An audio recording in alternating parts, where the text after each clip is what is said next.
it's Krista back at you here again today. And today I'm just sitting in another place that I have just moved into. I don't have it set up yet. And although my hair is nicely brushed and clean and nice looking, I do not have any makeup on.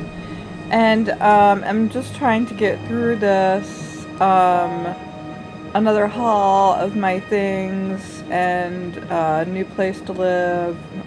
The dogs and I are settling, and everything is in boxes right now. But I did think that I would give another video today and just keep strong and keep doing these videos and replace the old ones that I did lose during this tumultuous time again. I know transition is really a part of life, and some are bigger than others. As I'm learning right now with the rest of all of you, how when your recovery really starts in areas like either with a drug addiction, learning boundaries, learning how to stand up for yourself, and coming from a victim type place, such as codependency and codependency recovery as well, from either narcissistic relationships, families, friends, lifestyles, jobs, bosses, neighbors, whoever. I know that my life is full of them. And really, we might not even be aware that who we are surrounding ourselves with, or the lifestyles that we're picking. We think that there's nothing wrong with it, or we think that we're doing what some of the things that we're choosing are healthy, but then other areas they're not so healthy. What are we eating? What are we putting in our bodies? How much of it are we putting in our bodies? How much time are we spending with these more toxic people, or vice versa, healthy people, people that could be our mentors, that are good for us. And oftentimes I can tell by the way that I'm feeling, if you stop and kind of sense unto yourself, are people bringing you down? I know I really crashed and burned this weekend, and I'll tell you about it straight up because it was huge. Again, what happened. Again, I do see coincidence and synchronicity at play. Although these synchronistic moments don't always have to be perfect, people, the perfect place at the right time, especially for us in healing and recovery from these things that I named. They can be like practicing new ways and techniques of standing up for yourself, and in real life, and digging yourself out of, say, the addictions, or people that you're still drawn to or attracted to. Like, I myself am out in the dating world, and it can be a really scary place. And I don't really mean to scare anybody, but I do want to kind of teach on here along what I go through. And when I say that thing about synchronicity, it can even help you in really dark areas, overcome dark areas. But there's only one way to get to the light, even from the darkness, and that is to understand what you're going through, understand where kind of you're at. It can be confusing, especially if you're still dealing with like dark triad type people, like narcissists,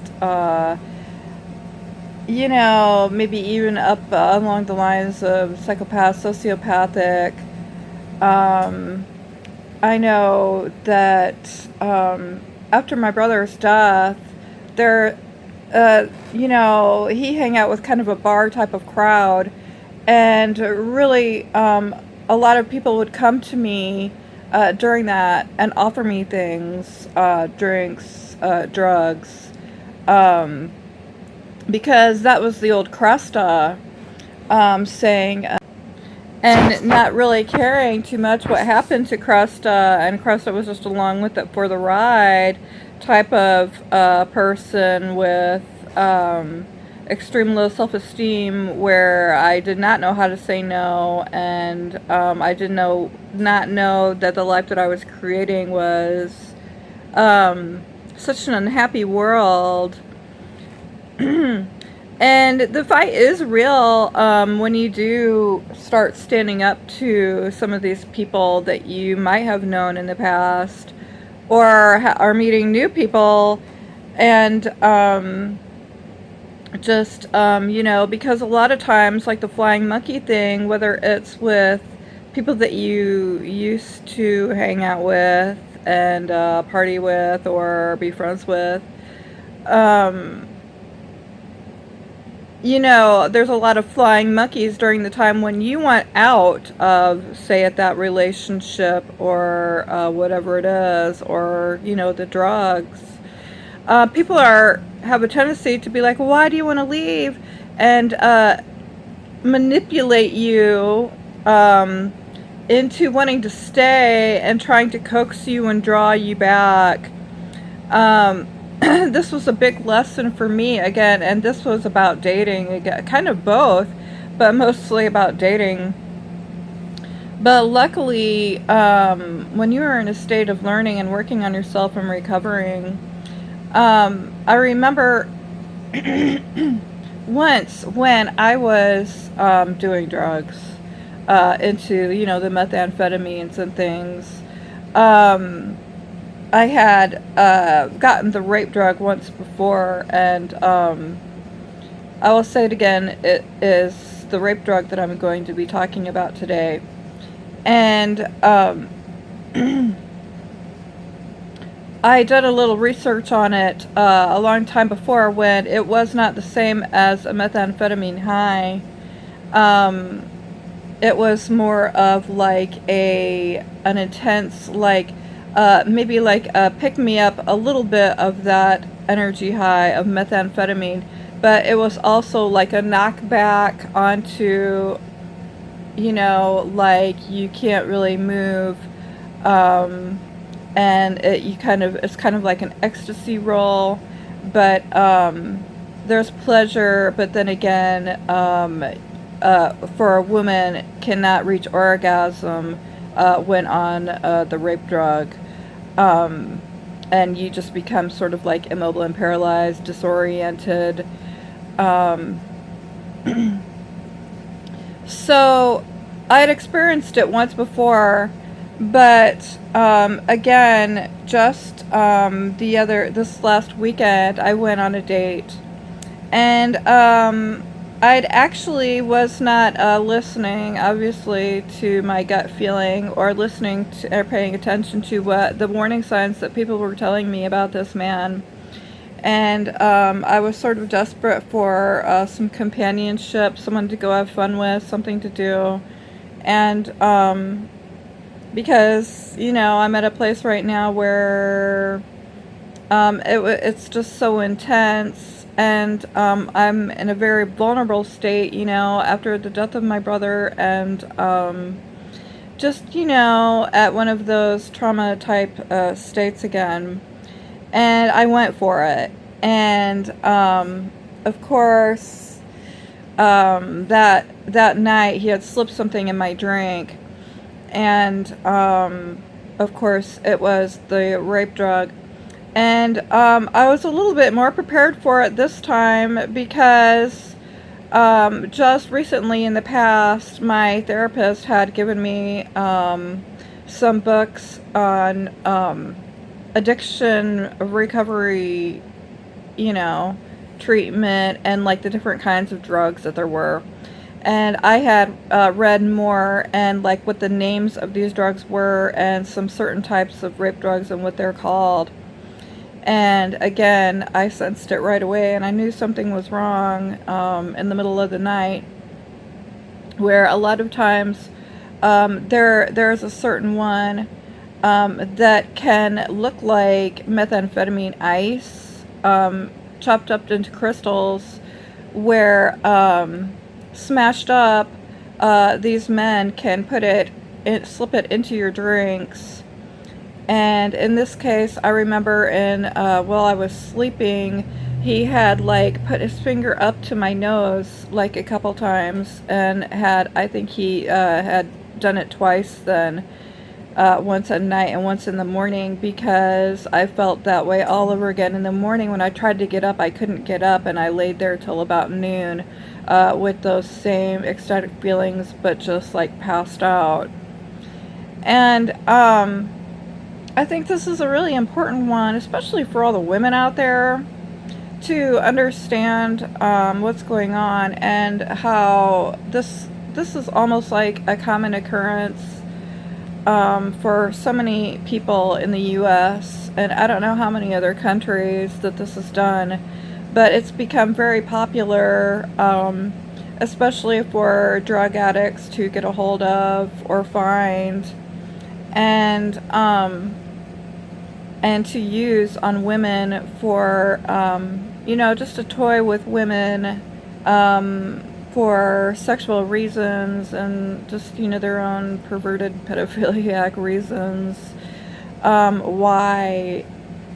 And if y'all wonder why this happens and why there's these types of people, it is incredible even for myself to learn about the narcissistic and more extreme dark triaded cluster B type people, borderline narcissistic, antisocial, malignant. The list goes on and on. Some of these sexual pedophiles have no conscience. They they will never take any responsibility or accountability for what they do, because they don't understand, number one, how bad it is. Just in their minds, to them, it's like not really even a big deal. And this is the normal every way that they live. It really kind of put me out for a couple days. But of course, for an old addict, there's a part of you that likes that ecstatic feeling. Although with the rape drug, I have to tell you that it was extremely terrifying and paralyzing. And also, it puts a person back into a very helpless victim type, abusive, battered state, where you can even feel more worthless about yourself. And as Kim Said explains it so well, even like during any kind of battering that you're getting from a person, whether it be the silent treatment, violence upon itself, or whatever, drugs can be just as harmful and dangerous, if not even more. Because, you are not able to even get away. So I wanted to talk about this today, and a lot of women are ashamed to talk about it and to bring it out to the police, or whatever. Although I do choose a different way to deal with it. Number one are these videos. I'm going in to talk to my therapist today about it. And, the best thing is to go to the police about it, and identify who it was. And because these men should not be able to get away with these types of crimes, because it is a very, very big crime that they are committing. And I just keep doing my meditation, emotional trauma release tapes. I've been doing them for like a couple of hours at a time lately, because of the trauma has been so bad, just with everything going on. And if you can try to keep yourself in more calm state using mindfulness, talking to people, journaling it, whatever may be going on that you might be breaking out of.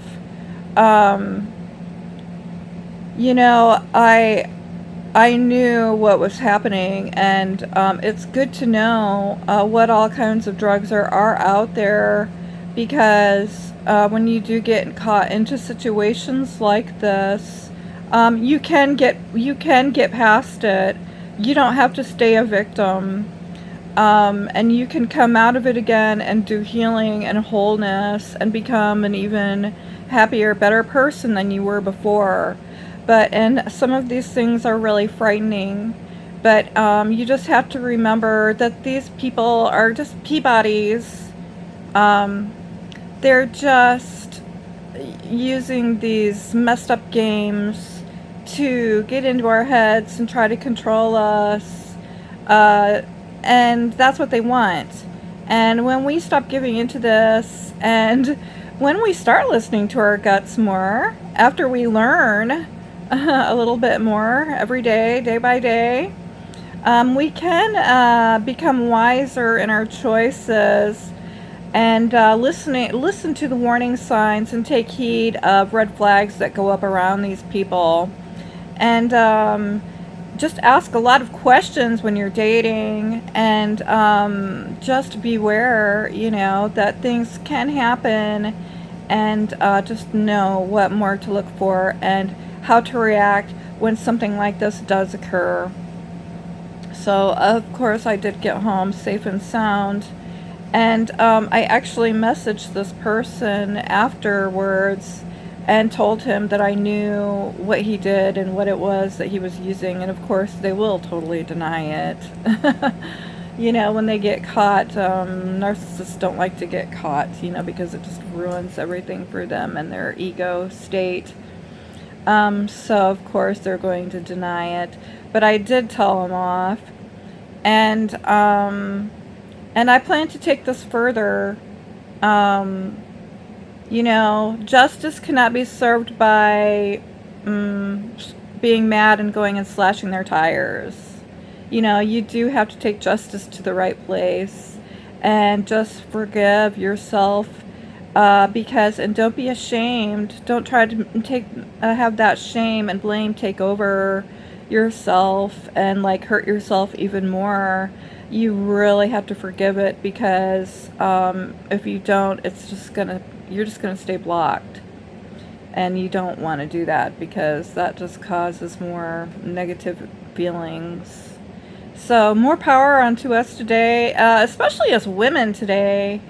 So thanks for listening, and shout out, be safe.